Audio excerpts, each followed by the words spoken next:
everyone for joining us today and wish you all a very happy Republic Day. Thank you for joining us and being here. Like Nidhi said, over the years, we have had very interesting collaborations with Aanchal, and we've always been very grateful. She's written for Silver Talkies earlier. She has, done. We have interviewed her for other things, so it has been a very nice and very engaging collaboration from Partition. But it is also what I think is and okay, I'm saying I think, but what many critics, many reviewers have mentioned is how she explores memory, displacement, and oral history through very, very personal narratives. Her first book actually it began, Aanchal, you can tell us when you are sharing your journey, but it actually began from her MFA research, if I'm not mistaken. And it really weaves memories and stories of, from both sides of the border through material objects. And she's also created a lovely museum around it. So a little bit of intro on Aanchal. Aanchal Malhotra is an oral historian and she's a writer based in New Delhi. She is the author of 3 critically acclaimed books, Remnants of a Separation, which, Aanchal, how many editions has it gone into? Several, and thankfully several local languages also, and Yes. foreign languages, which is very nice. Yeah, which is brilliant. And then she's also the author of In the Language of Remembering and the book of Everlasting Things, which is a lovely romance, again, around partition. Aanchal is also the co-founder of Museum of Material Memory. So today's conversation, we will look at, her work and how her journey has been and what does it take to bring out all these beautiful narratives from. So Aanchal, I think let's just start off.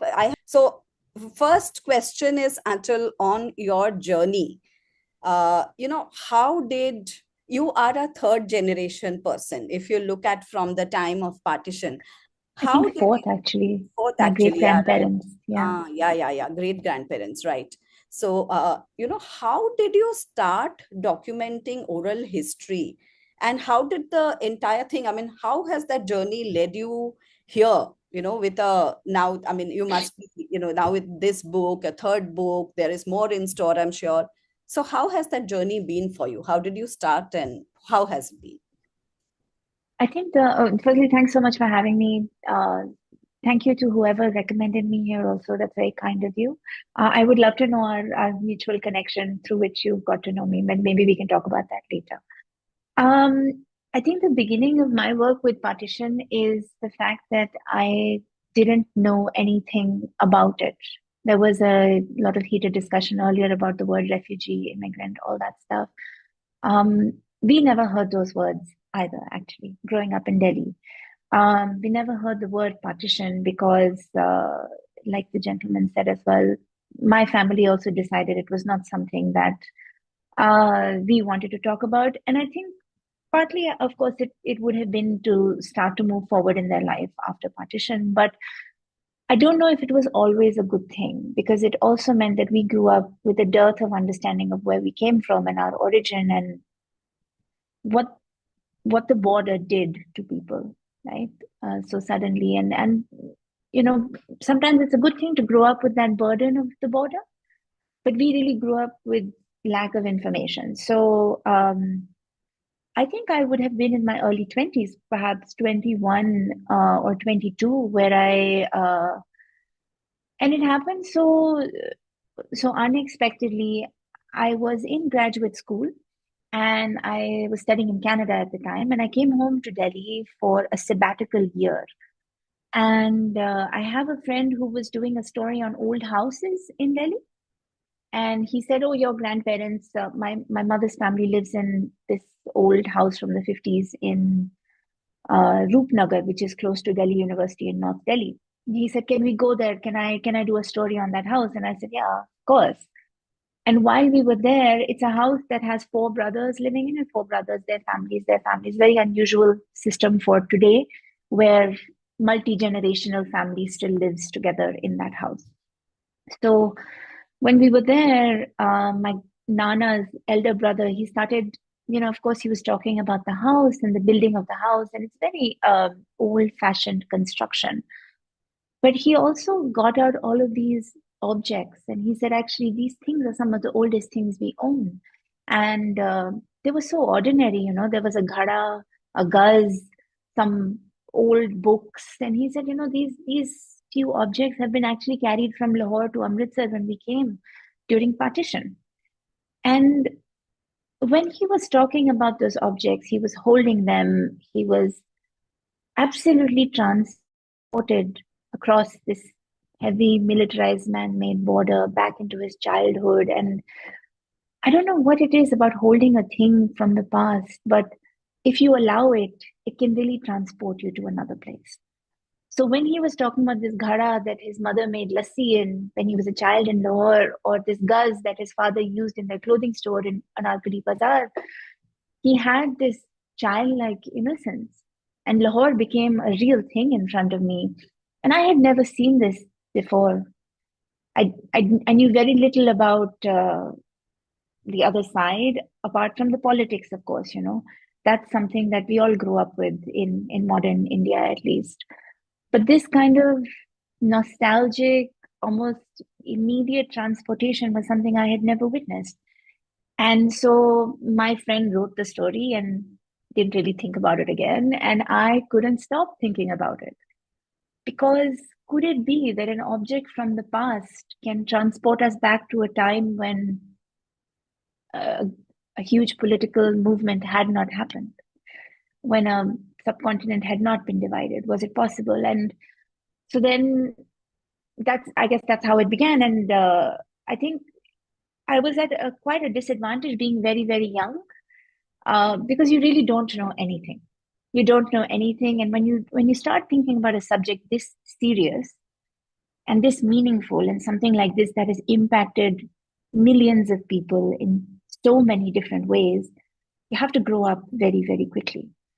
So I remember I started asking my family about it, and that was very challenging because your family, at least my family, didn't really want to talk about it. And it took them a long time to ease into the conversation and understand why it was important for someone who had not been born at partition to know something about it. I wanted to know where they came from. I wanted to know what it looked like, what it smelled like, what it felt like to play as a child, what it felt like to leave that place. And I think all of these are very difficult questions. But as a grandchild, you ask things without thinking of their consequences sometimes, right? You just ask. That's really the beauty of being a grandchild versus a child. You're far more uninhibited in that relationship.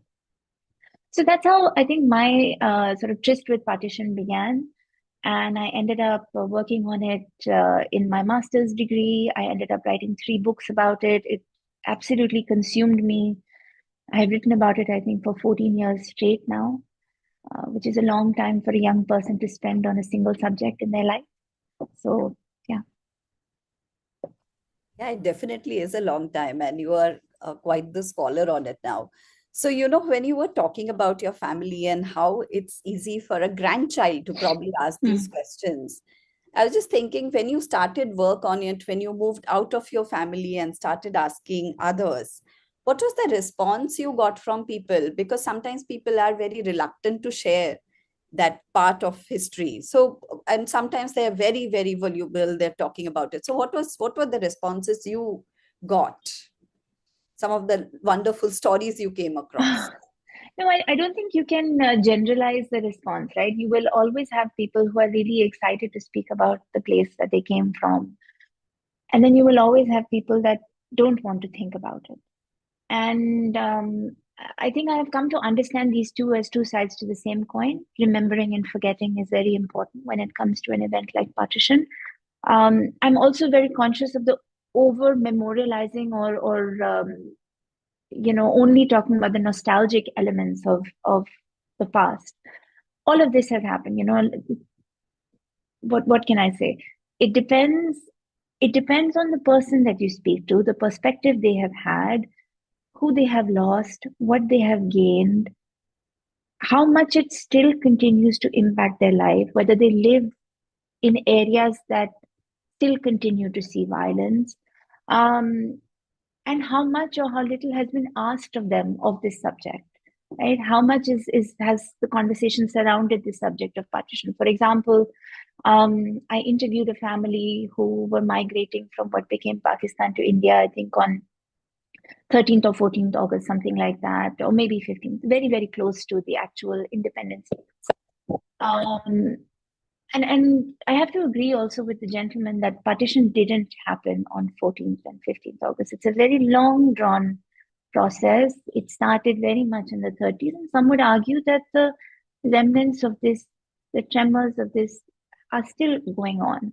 Not to mention that in the East, the partition of Bengal, the movement of people happened across decades, a far more porous border. So, you know, to sort of mitigate partition to those two dates is quite unfair to the actual political events.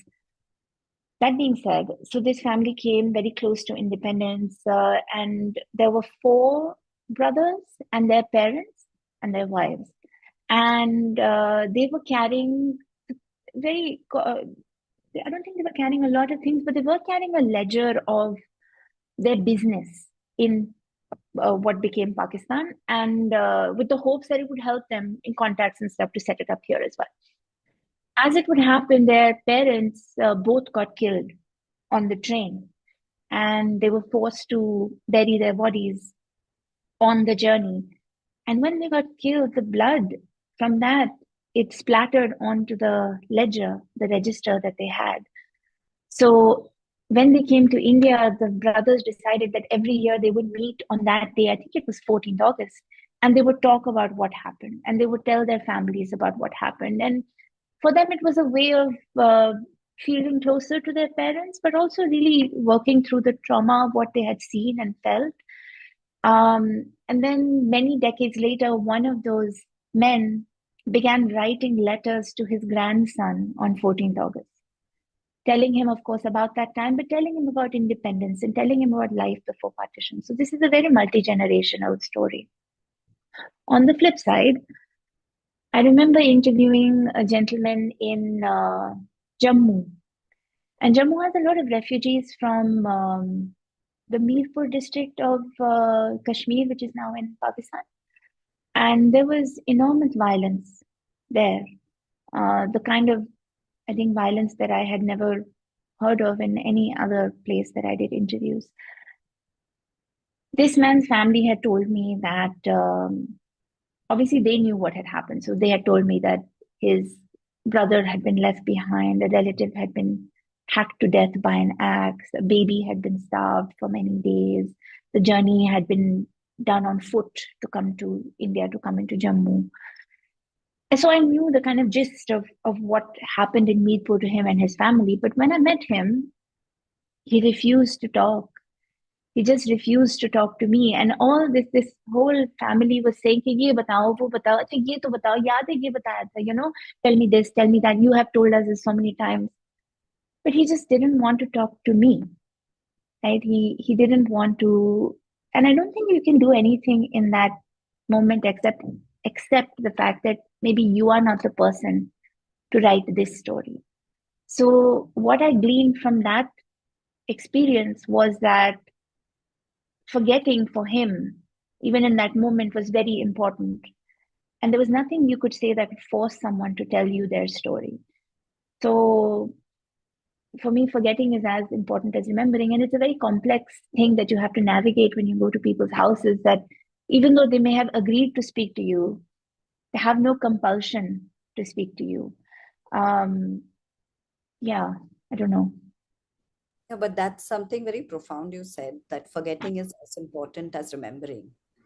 That's important for any of us who are putting together any kind of narrative, any recollection to remember. Mm, Thank you for that. This sort of what you mentioned, this sort of brings me to, there is a question I'll take from Nand right now. The rest of the questions I'll take later. But this is because it segs into oral history. So Nand has asked, what is oral history and who is an oral historian? How credible is such history? So, along with that, what I also want to add is, does an oral historian have to be very responsible? I'm sure you have to be, but what is the kind of responsibility you carry towards the narrators who share, mm, these parts of past that can be very raw, like you mentioned, this gentleman who mm, didn't want to speak. So, could you answer both mm. together, from one from the other? Yeah.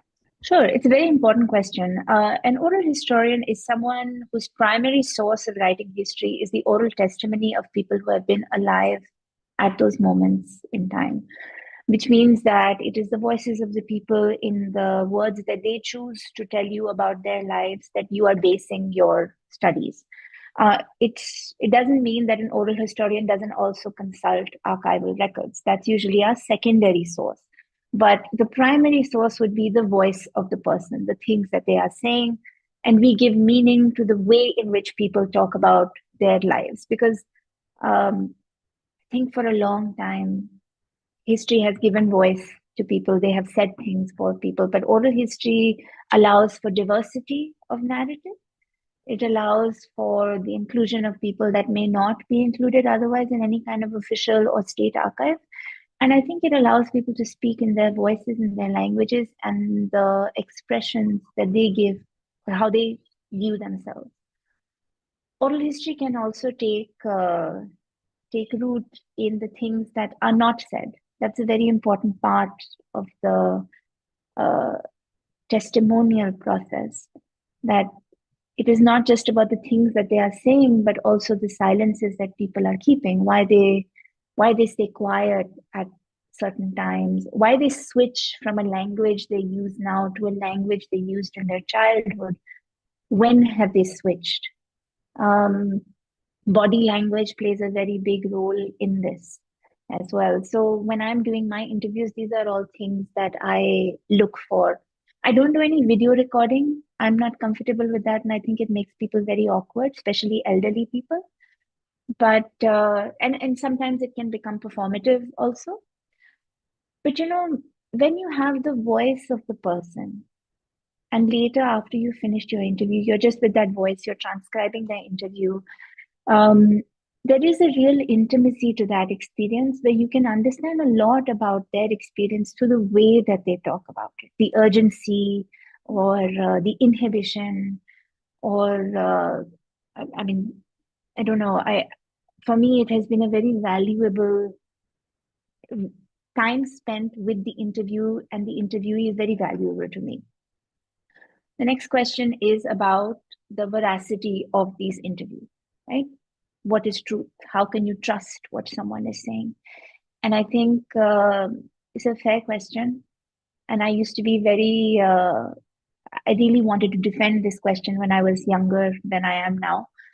But now actually I don't care so much about this question because um, when we go into an archive, let's say you walk into the National Archives, you take out a piece of history you want to read and you read it, you trust what's written on that page.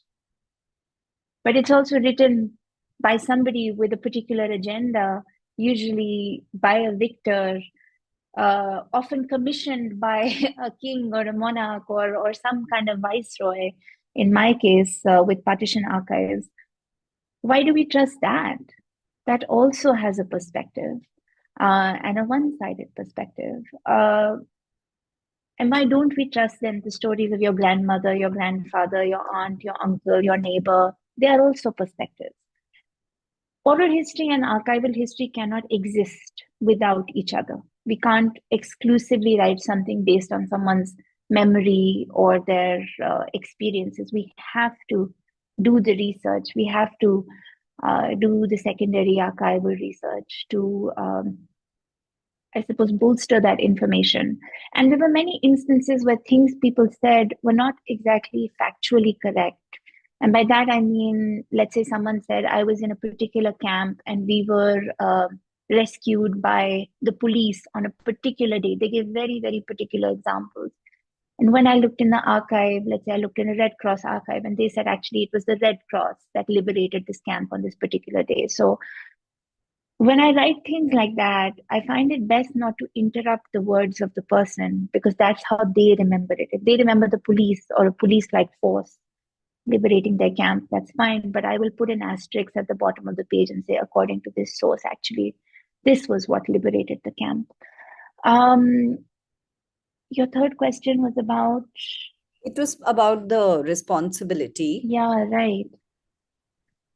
So it was a strange thing to be a stranger, go into someone's house, spend anywhere between 2 to 6 hours, multiple days with them, and know the intimate details of their life. And a very young stranger. But yeah, to be fair, I look much younger than I am. But yes, definitely, it's very alarming for people to see how young someone is and how much interest they show in it.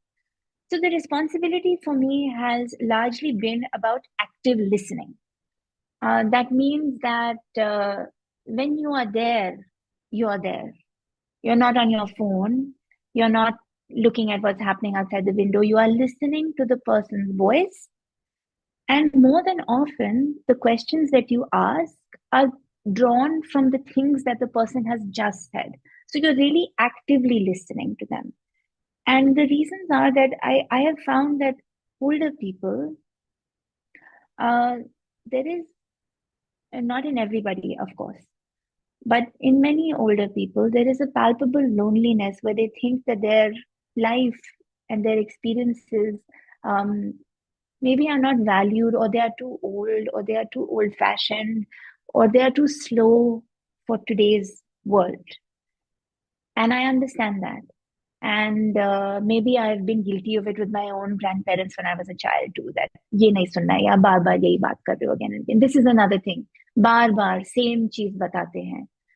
The question is, क्यों बताते हैं वो चीज बार बार? What does it mean, right? What does it mean in their life?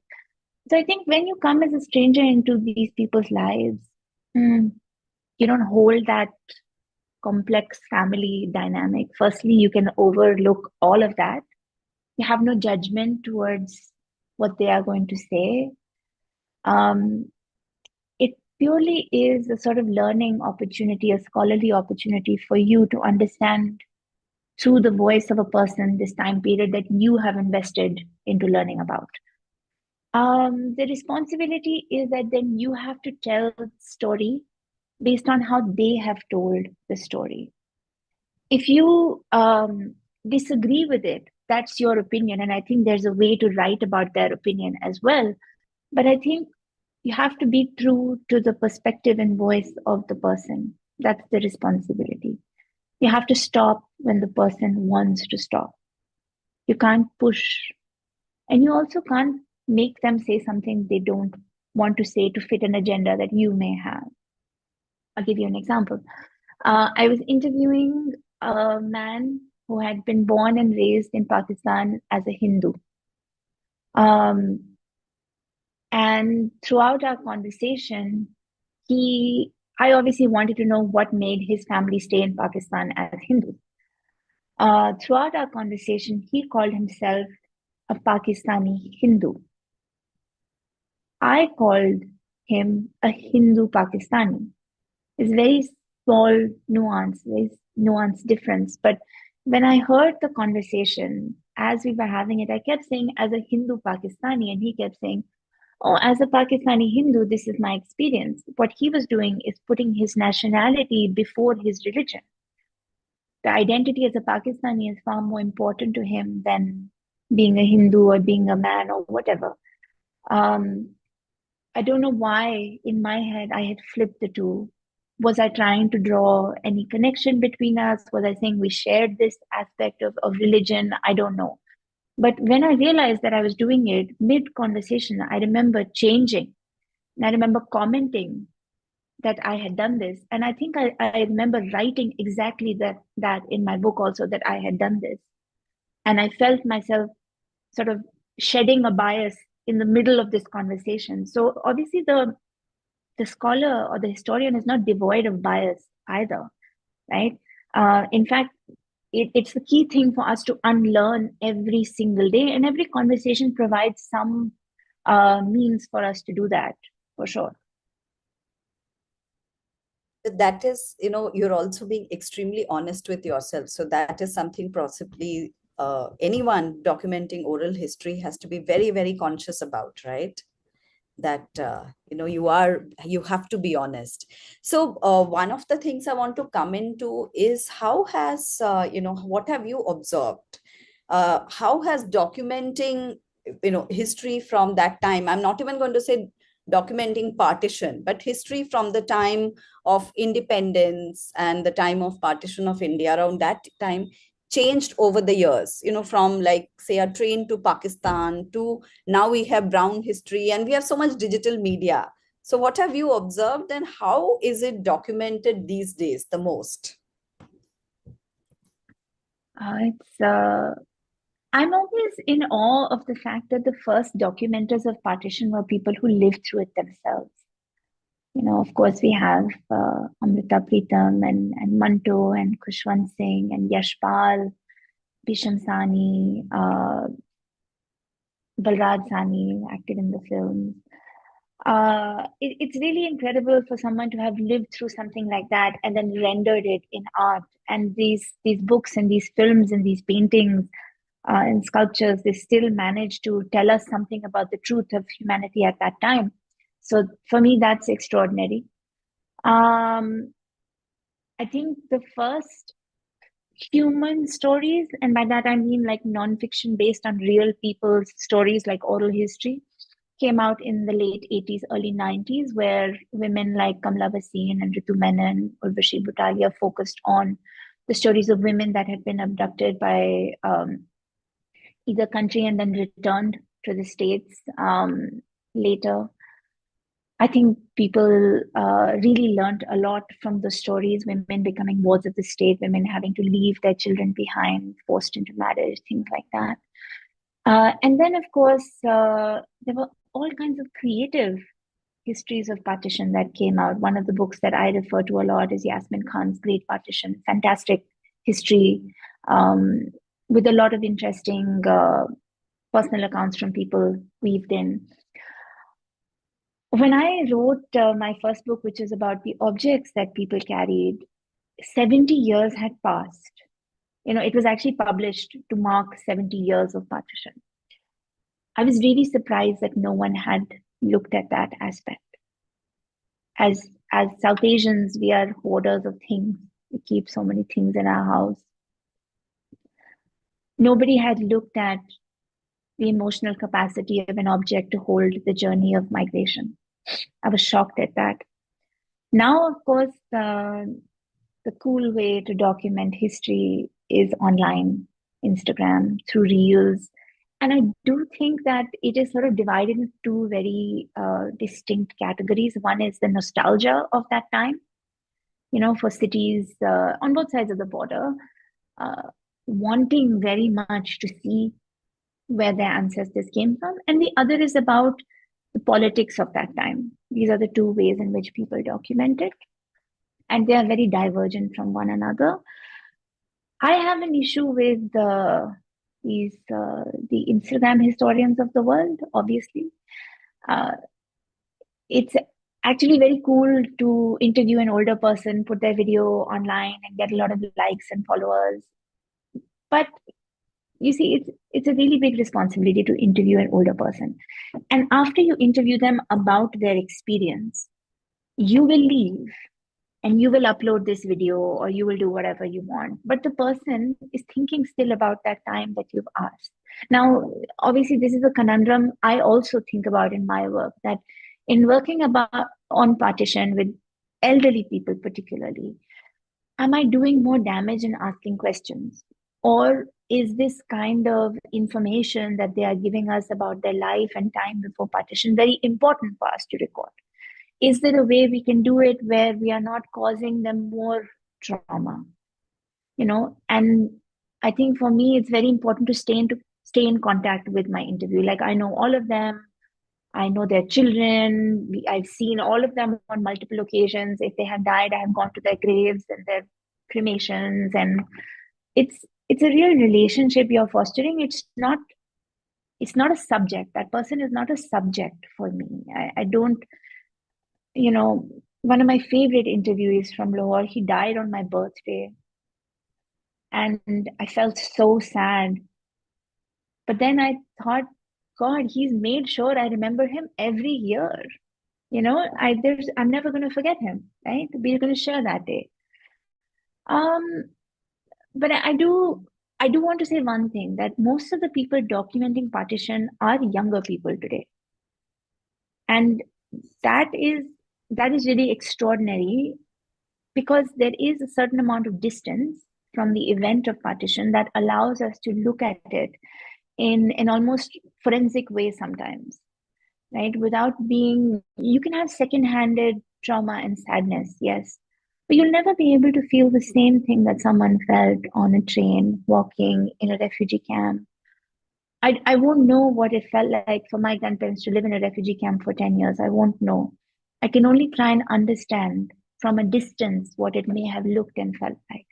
So that credit has to be given, that a lot of projects happening about partition are being helmed by younger people. Yes, absolutely. And you can, of course, there is the danger of what you mentioned, but it was fantastic to see the interest in documenting and archiving a lot of it with very good intentions. Are there Yes. projects that you would, in case, everyone here would like to look up, are there projects Oh, apart from yours? And while you're saying that, I want you to also tell us about Museum of Material Memory. oh, sure, I'll share the link sure. here. Um, so one of my favorite projects in the last few years, that is not an archive, it's not an interviewing thing. It was called Project Dastan. And it's so incredible, because what it did was, and it was a bit jarring also, because what it did was it interviewed people it had teams in India, Pakistan, and Bangladesh. And these were young people, students, right? Young students. They went around interviewing people in great detail. So let's say, and I know this because I did several of the interviews for them. Let's say we speak to a gentleman in Delhi who may have migrated from Mint in Pakistan, which is now called Sahiwal. He would have told them that I lived here, my Gurdwara was here, up ahead there would have been a mosque, this is where I played. And what they did then is share that interview with their Pakistani team. And the Pakistani team went and recorded that entire landscape that had been described, if it was still existing. And they would render it in a virtual reality setting, where the gentleman sitting in Delhi then would wear a virtual reality headset, which is the jarring part. I think for me, like, it was difficult for me to find my bearings. So it would have been quite difficult for an elderly person. But basically, when you wear that headset, it feels like you can walk in that landscape. You can walk into the mosque. You can move around. You can touch things. So I think it was one of the most impactful things that I'd seen, and very original, using technology in a way that really helped people see. Because, like, to read about a place is one thing, to physically see it with your own eyes is just incredible. So that, and the museum that I run actually is not entirely based on partition. It started as partition related objects, but I did think that we had to open it up to other objects from, different parts of South Asia. So we actually record stories and objects from all the countries of South Asia, in the hope that we can create an organic material archive from people's stories. But it very much did begin with partition, yes. So do you all get a lot of submissions for Museum of Material Memory? We do, and they're always really interesting. Like, objects, of course, common things like jewelry is a very common submission we get, that I have had this piece of jewelry in my family for 6 generations or something. Family trees that someone may have written in the early 19th or 20th century. And then we get very unusual objects like, last week we did a story about a Burma teak crocodile that was carried back from I read Rangoon that. to Calcutta. It's so random, right? But this is the kind of stuff that we think will create a very organic archive that is written by common people. Mm. Achal, that brings me to a question. When you were, when you first started research on your on material objects, again, some of them are extremely ordinary, some of them are very unique, some are very precious. So was this, I mean, did you have to kind of train yourself to, of course, you were looking at it from the eye of the person who was narrating this to you, but did you have also have to get over any internal bias कि अच्छा ये तो बहुत ordinary है या इसकी क्या, I'm just wondering कि was there family that said कि ये क्या है इसकी, you know. Yeah, of course, there's always stuff like that. But I feel like I'm not really enamored by the glitter of an object. Right. That's one thing that I know about myself. I really care about the story, right? Because you see a lot of beautiful things that were just carried, right? Hmm. However, this is something that my grandmother carried. Such an ordinary, like foldable knife. Um, she was from the Northwest Frontier Province, and they used to have swords in their house that were melted down to make these tiny foldable knives that were given to all the young girls of the house, just in case, at the time of the partition riots and all, just in case. This, and they used to put mirchi powder in these little packets around their neck, just in case. For me, that was very exciting. Talked Yeah. about this object a lot. She said, "Oh, I had it because I was just used to keeping it on my person all the time." I said, "Then what do you do with it now? Like you've come to India, it's been decades and decades. What do you do? Like this thing that protected you at the time of partition, what does it do now?" And she said, "Oh, I cut aloe vera with it in the garden." I So, love it. What a right. So what I'm saying is that objects, they encompass different roles throughout their life also. And sometimes it takes a person totally unconnected to the origin of the object to bring it back to life, right? Objects also need champions, right? Otherwise, an object is just an object. When someone wants to hear what it has to say, that person really needs to be listening to the inanimate object. Yeah.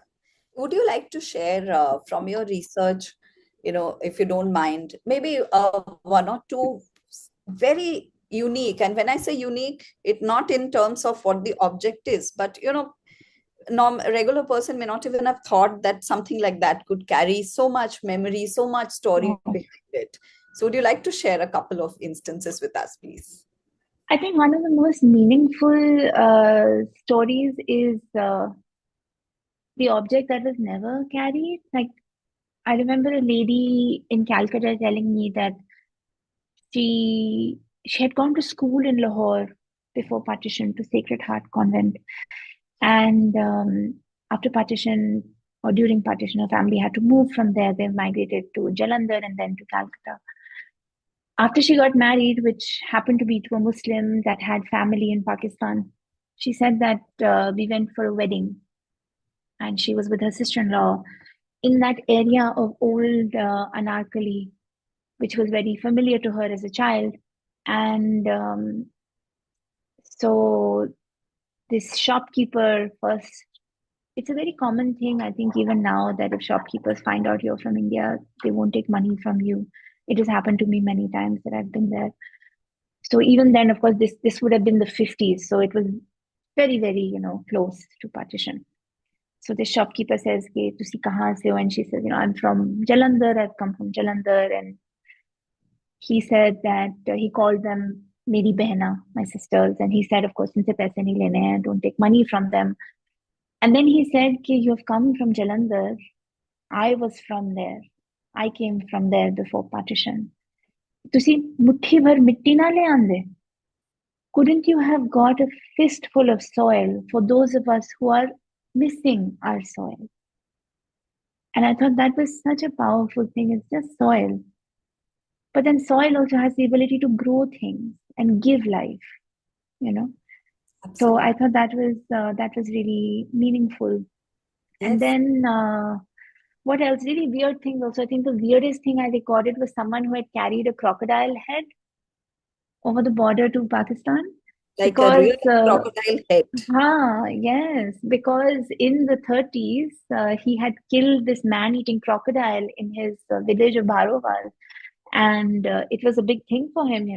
This crocodile had eaten three or four dhobis, and he stalked it out. He found it. He killed it. Then I think two buffaloes had to be brought to carry the crocodile to the village. It was pretty large, and then he was gutted and skinned and taxidermied. Uska sar utara, like the head was placed elsewhere. And during partition, it was one of his prized possessions, so he carried it. It was so weird. Incredible. The the range and the things that are important to Yeah, people. yeah, Yes. so many different things. Like women carried their jewelry inside bhadvis of achar, because nobody would look inside the jar of achar, and the oil would just preserve the gold and things like that. There's so many different things. They sewed things into their nadas and all. This is all commonplace, but yeah, That's fantastic. I mean, we'll share a link with your book also in a thank bit. you.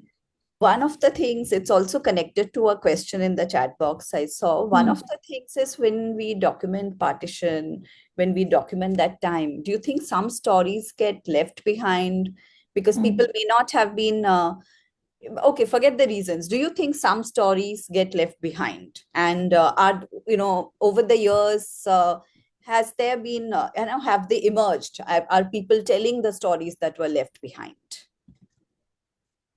Yeah, I mean, the question is that whose story deserves to be told and Yes. who is telling that story. When I did remnants writing about objects, already I had made my parameters of people who had objects. Those objects may not have been precious, like it doesn't have to be jewelry. Even if you carried a notebook or the clothes you were wearing, it still it still meant you had something. So I interviewed people who had things. I do think in the past decade, so many different perspectives of partition have come out, may it be caste, community, uh, but still, not enough has been written about certain parts of partition. I think there is a lot of work to be done, let's say, for the Sindhi experience of partition. Bengal still has so much rich material to uncover about the long partition. There are still stories that and histories that can be recorded about divided families. Um, Hyderabad, Junagadh, Kashmir. Uh, I think there will never be a time when partition as a subject has been exhausted. There will never be a time, because every generation relates to that subject differently and has a different viewpoint about it. And I think we are only becoming more and more cognizant of the different viewpoints that exist with partition. From Geeta is, I have spoken to a third generation lady belonging to a family affected by partition in her 40s. And she spoke of something called intergenerational trauma, wherein she Mm. feels rootless. Do you Mm. feel that? I mean, I think basically, have you observed that? And also, Yeah, I have, of course, I have observed it with many people. I don't think I personally feel rootless. I think I feel, but maybe, I have that sense of a little bit of closure because I have been to Pakistan. And not just like a bigger cities like Karachi or Lahore, but I've been to my grandfather's village. I've stood on his soil. I have seen where he would have lived, not his house, but his village.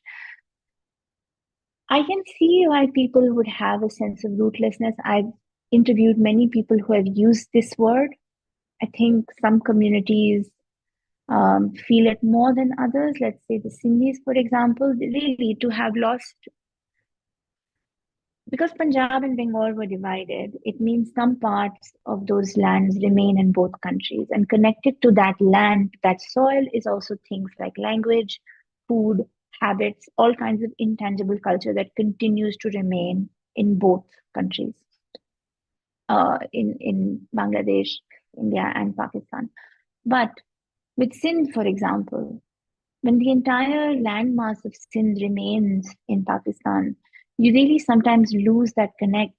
And I think one of the things that has been impacted the most is language for Sindhis, that younger Sindhis don't speak the same language as their grandparents or great grandparents.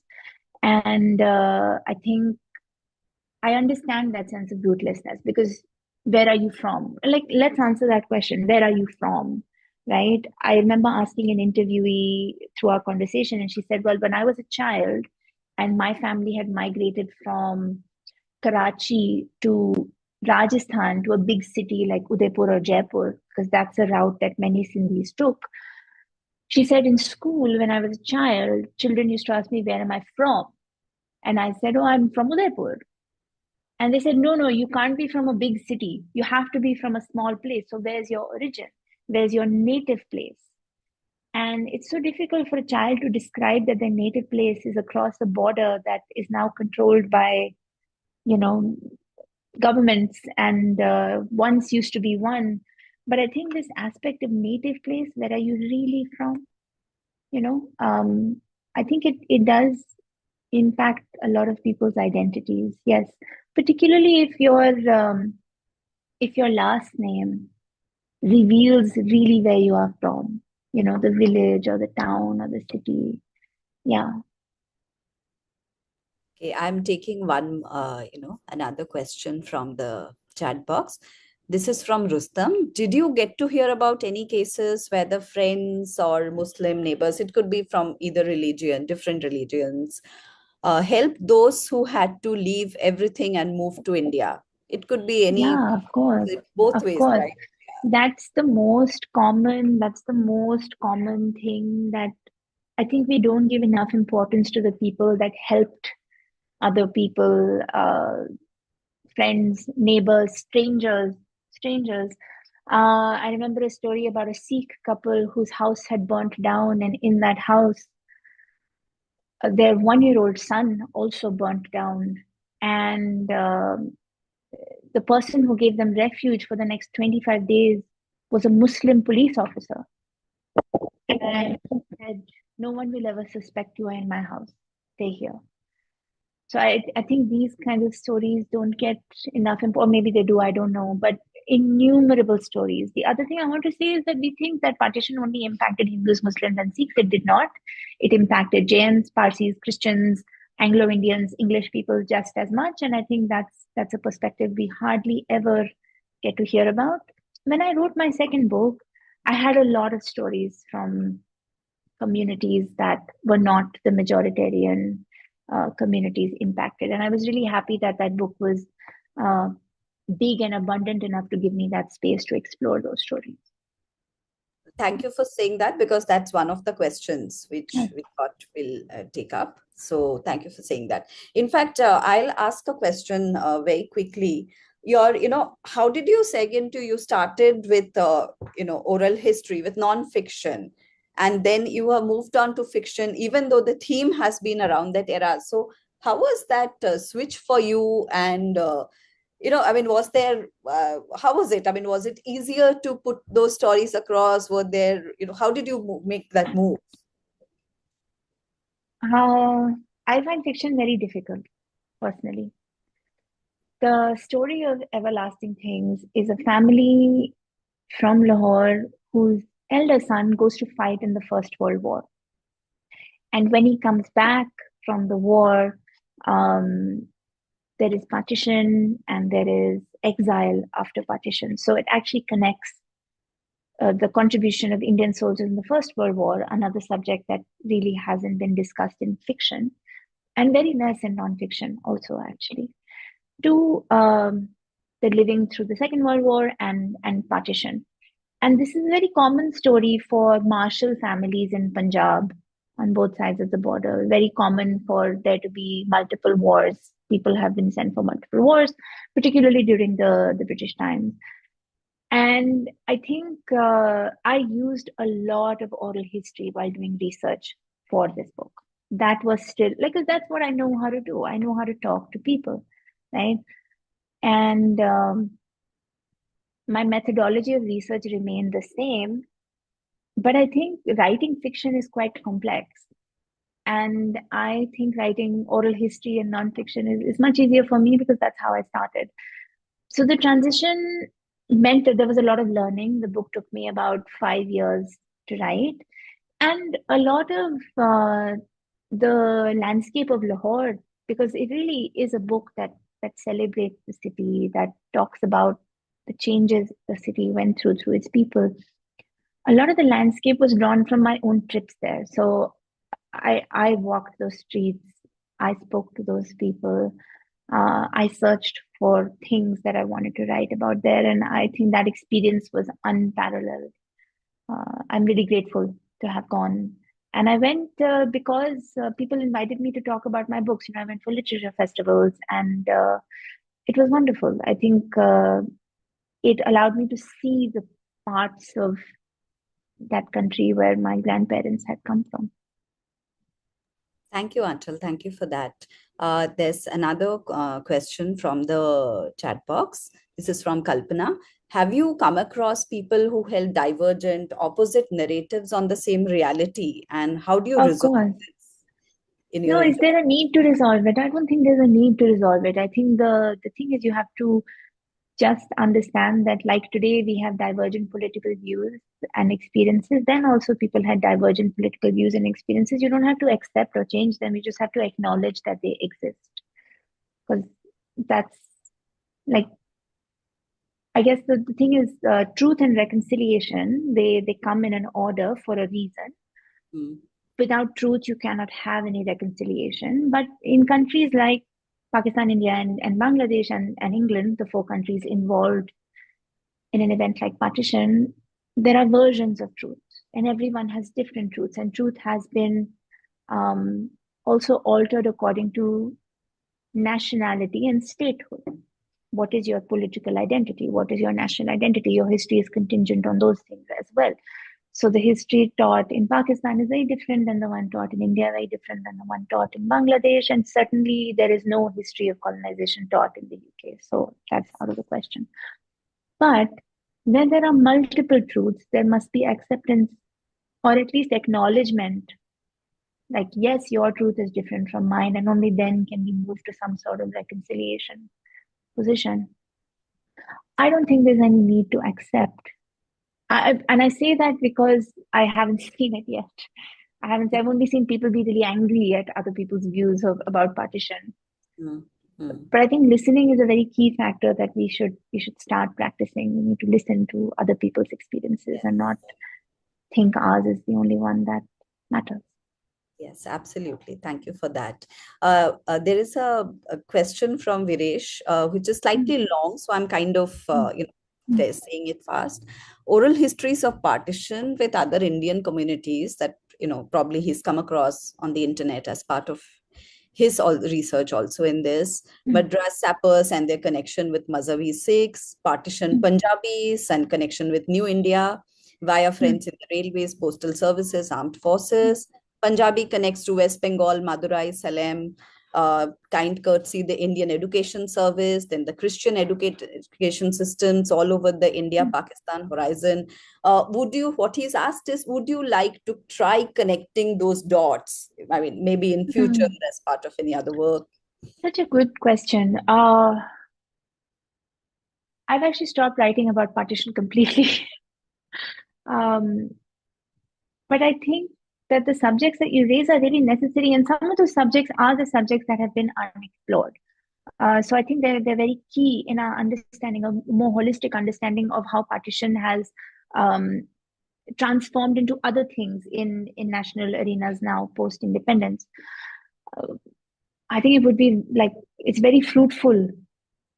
Someone should definitely work on it. I don't know if I will because I need a bit of distance from partition. But I'm going to keep this message from the chat to help me in the future, probably, if that's okay. Thank you. We will send you the, Oh, yes, many please. messages in the chat, which we'll send to you. I'm Sure. just taking two more questions from here in Hmm. the interest of time. Aanchal, if you have 10 more minutes to spare with us. Sure. Okay, so one is, was there, this is from Bhavna, was there any self-doubt and imposter syndrome throughout your writing process, even though you studied oral history? Oh, I didn't study oral history, so there was only self-doubt and imposter. I have it till today. No, it's true. I think it also doesn't help that India is an ageist country. And if you are young and look even younger than you are, then you will constantly be having to prove yourself on every stage. Uh, I studied to be a metal engraver, actually. That was my only education. I have 2 degrees in it. I used to teach it. So my only formal education has been in a studio studying with copper and acid. And anything that I learned has been learned on the field through talking to people. So I have an enormous amount of self-doubt. But, you know, oral history is still a very young. It's so ironic that I say that because Indian culture is based on oral testimony and tradition, but formalizing oral history is still quite young in this country. So it feels quite special to be at the forefront of that. But there's always self-doubt, yes. Um, you have to work on it as you work on it every day. I don't know. So there is a question from Preeta. Preeta, there are two questions. One is, okay, I'll take this one because you've kind of answered the other one earlier. So this is, did you speak to families who had got separated and were able to locate each Mm-hmm. other? Hmm. Locate each other. No. Locate each other. Yes, yes, yes. But uh, like come together and live in one place? No. But yes, certainly families that have been separated, that located each other, have stayed in contact, and also sometimes are very scared to be in contact. One of the, like a small part of the a conversation I had with somebody focused on this small little detail he gave me. Where he said that he was from this place called Chakoti in Kashmir, and after partition, part of his family were in Baramulla in India. But one aunt had been taken and abducted, one cousin aunt. So this, I was talking to a young man, probably in his late 20s, and he said that when his grandfather found out that his cousin had been taken, he started to search for her. And he found out that it really broke my heart. He found out that she came to the Jammu Sialkot border, border almost every day to see if anyone from her family would come. And he said that my grandfather went and he saw her. I said, what did they do? Did they talk? He said, no. She stood there and he stood here and they just waved at each other. Oh my God, that's heartbreaking. Was, yeah, I agree. Yeah. How have, knowing about these things and for so many years, 14 years, right? You said that how has it changed you? I mean, if not Yeah. changed, what is the impact it's had on you? I don't know. Reshmi, you met me when I was much younger, and now you know me, so you can probably see it. Actually, in all honesty, without laughing about it, it makes you a really heavy person. Like you can't be a light person anymore. You have to, you've been exposed to things of substance and consequence that have had real meaning in people's lives, and you can't just be like a frivolous person anymore, which is a lot of pressure for someone just in their 20s. It impacts every part of your life. Like I'm a huge introvert. So I've had to learn how to speak to people openly.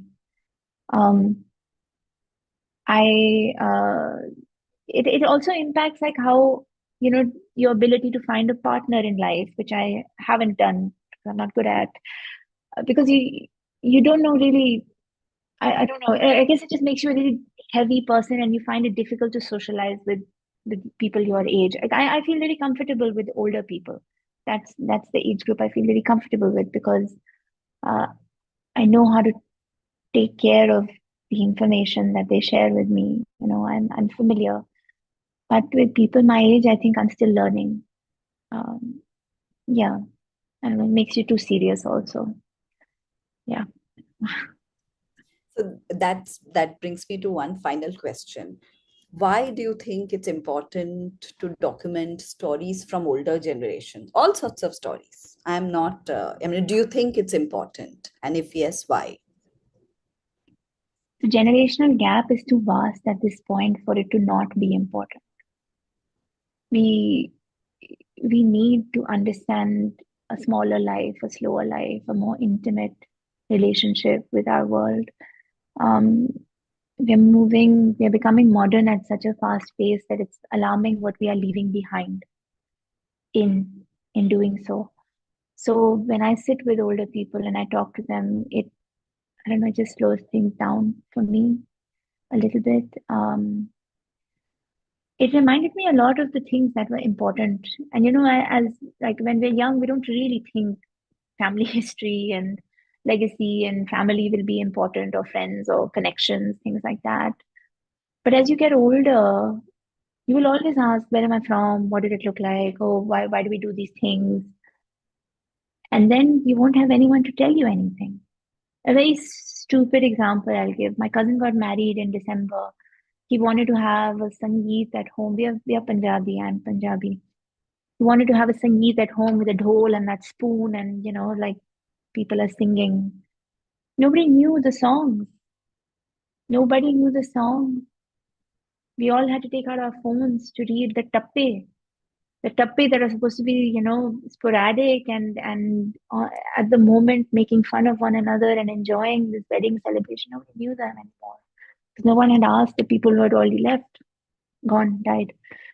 So that's just a small example, but I think that as you get older, you learn that you really need to value um, family and community. That's so true. Yeah. And it's not a stupid example. It is such an important example. There are Yeah, bunch I know, of but us it was here. hilarious.